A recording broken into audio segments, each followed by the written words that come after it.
Desarrollo del sistema nervioso. Desde que óvulo y espermatozoide forman el cigoto, la célula resultante de esta mágica unión y primera del nuevo ser vivo, en este caso del nuevo ser humano, comienza un proceso complejo, rápido e incontenible. Desde que la nueva vida se pone en marcha, multitud de procesos orgánicos conducen a la constitución de su organismo. Este proceso del desarrollo fetal del cerebro y resto del sistema nervioso se denomina morfogénesis del sistema nervioso y es un proceso que se inicia relativamente temprano, tan solo a las 3 semanas de haberse producido esa fecundación del óvulo por parte del espermatozoide. Primera fase del desarrollo fetal del sistema nervioso, formación del tejido precursor. Desde que el cigoto, la primera célula del ser vivo, se constituye a partir de la fusión de los gametos de ambos progenitores, óvulo y espermatozoide, se inicia un proceso de división celular que llevará el aumento del número de células de este ser. Estas células primigenias se denominan blastómeros o blastocitos y son células que poseen una característica fundamental para el inicio de la vida. Son células pluripotenciales, es decir, células capaces de convertirse en cualquier tipo de célula, capaces de diferenciarse durante el resto del proceso para formar los diferentes tipos de tejido que forman al ser humano. Cuando esta masa de células alcanza un número determinado entre 16 y 32 células, queda constituido lo que se conoce como mórula, llamado así por su aparente forma de mora, una masa de células de momento indiferenciadas. Esta masa informe de unas cuantas células denominada mórula comienza un proceso de primera y leve diferenciación de sus células. El cambio ocurre con la aparición de blastocele, una cavidad de fluido que se abre en el interior de esta masa de células y que contiene aminoácidos, proteínas, azúcares, iones y otras sustancias necesarias para la formación del feto. Desde que aparece este blastocele, la mórula deja de llamarse mórula para denominarse blástula y a las células que constituyen esta blástula pasan a ser conocidas como blastómeros. La blástula cuenta con una estructura peculiar. El blastocele o cavidad interior de fluido va aumentando su tamaño. Este blastocele está cerrado por una capa de blastómeros denominado blastodermo y adherido a este. En el interior de esta cavidad encontramos el embrioblasto, una masa de células que será la que dé lugar a las diferentes estructuras orgánicas del feto. Toda la blástula está rodeada por una capa celular exterior denominada tropoblasto y que está dedicada a la administración de nutrientes al feto. Formación de las 3 capas germinativas embrionarias. Una vez constituida la blástula, vamos a llevar nuestra atención a esa masa de células internas denominada embrioblasto. En esta fase, esta masa va a constituirse en 3 capas, endodermo, mesodermo y ectodermo, cuando hasta ahora solo contaba con 2, el endodermo primitivo y el ectodermo primitivo, formando una especie de disco. Esta constitución en 3 capas da comienzo con la invaginación del endodermo que se conoce como formación de la línea primitiva. Por fin tenemos un embrión de 3 capas germinativas. La diferenciación de estas capas germinativas es de vital importancia porque de cada una de ellas se formarán tejidos muy diferentes. En el endodermo se formará el sistema respiratorio, sistema digestivo y glándulas, entre otros. En el mesodermo se formará el sistema cardiovascular, muscular, urinario y reproductor.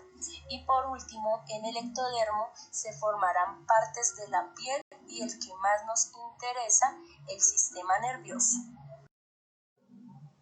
Segunda fase del desarrollo fetal del sistema nervioso, diferenciación del tejido neural. Por fin, el feto ha conseguido su capa celular dedicada en un futuro a la formación del sistema nervioso, el ectodermo. Pero hay un problema. Hemos dicho que de esta capa también se deriva parte de nuestro órgano más grande, la piel. ¿Cómo puede ser que el mismo tejido precursor derive en elementos tan diferentes? La respuesta a esta pregunta está en el proceso de diferenciación del ectodermo. La neurulación del embrión. Este proceso se compone de dos fases principalmente. En esta fase, el conjunto de células que forman el ectodermo pasarán a quedar determinadas como futuras integrantes del sistema nervioso o como no integrantes. ¿Cómo se produce este duro proceso de selección de personal a nivel celular? La exigente seleccionadora recibe el nombre de notocorda. La notocorda es una estructura que se forma a partir de otra capa germinativa embrionaria, el mesodermo. Esta notocorda es una estructura capaz de enviar una serie de señales orgánicas a las células de su entorno. En este caso, el factor señalizador es conocido como BMP4, una proteína cuya adhesión a una célula implica su constitución como célula epidérmica. De esto podemos deducir que las células que se constituyen como células del sistema nervioso son aquellas que no reciben esa señal BMP4. ¿Cómo impiden las células recibir la señal BMP4? Mediante un conjunto de señales inhibidoras lanzadas por estas mismas células, cordina, nogina y folistatina. Nuestro sistema nervioso está lejos de ser un tejido plano. Está visiblemente dividido en partes que hoy conocemos como sistema nervioso central, encéfalo y médula, y sistema nervioso periférico, ganglios y nervios. En esta fase, en la formación de la cresta neural y tubo neural, donde comenzamos a apreciar sutilmente esta formación. Como hemos mencionado antes, ciertas células de la placa neural adquieren una forma piramidal mediante un proceso denominado constricción apical, que permiten o inducen la constricción de la placa neural y su cambio de forma. Poco a poco la placa se pliega sobre sí misma formando el tubo neural y la cresta neural.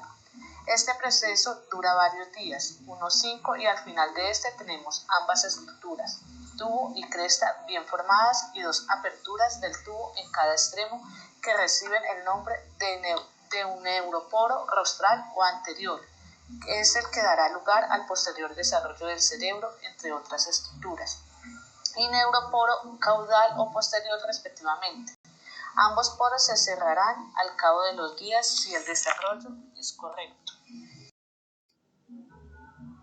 Tercera fase del desarrollo fetal del sistema nervioso, el sistema nervioso central. El desarrollo del sistema nervioso central a partir del tubo neural es un proceso que implica la diferenciación de este tubo en diversos segmentos que describiremos a continuación y que van a dar lugar a las partes neuroanatómicamente diferentes con que reconocemos al sistema nervioso desarrollado.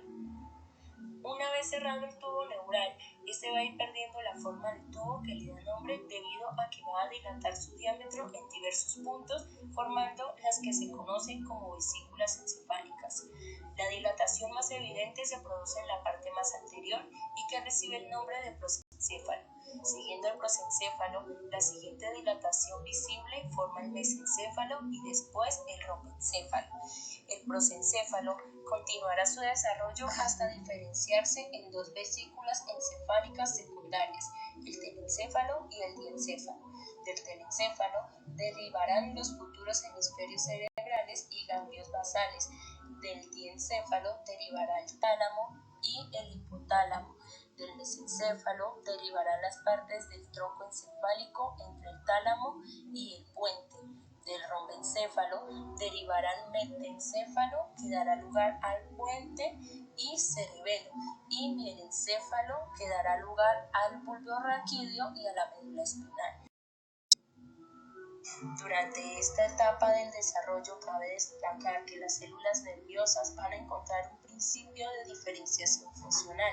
Sabemos que en nuestro sistema nervioso hay células dedicadas a la recepción de información, que son las neuronas sensoriales, y las células dedicadas a la ejecución de acciones en base a esa información, que son las neuronas motoras.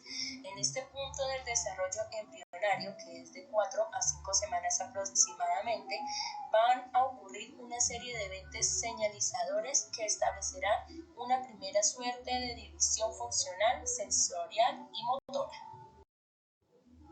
Cuarta fase del desarrollo fetal del sistema nervioso, el sistema nervioso periférico. Este proceso además ocurre en estrecha interacción con el mesodermo. Recordamos de la descripción de la primera fase que de esta capa germinativa se desarrollaban, entre otros, los músculos esqueléticos, esto es, aquellos que participan en el movimiento y locomoción. También de ellas se formaba la dermis de la piel. De esto se puede deducir que para la formación del sistema nervioso periférico, que es el que está constituido por las vías nerviosas que conectan sistema nervioso central con receptores sensitivos y músculos para recibir información del medio y ejecutar acciones en este basadas en esa información, debe existir una buena relación con el precursor de estos sistemas.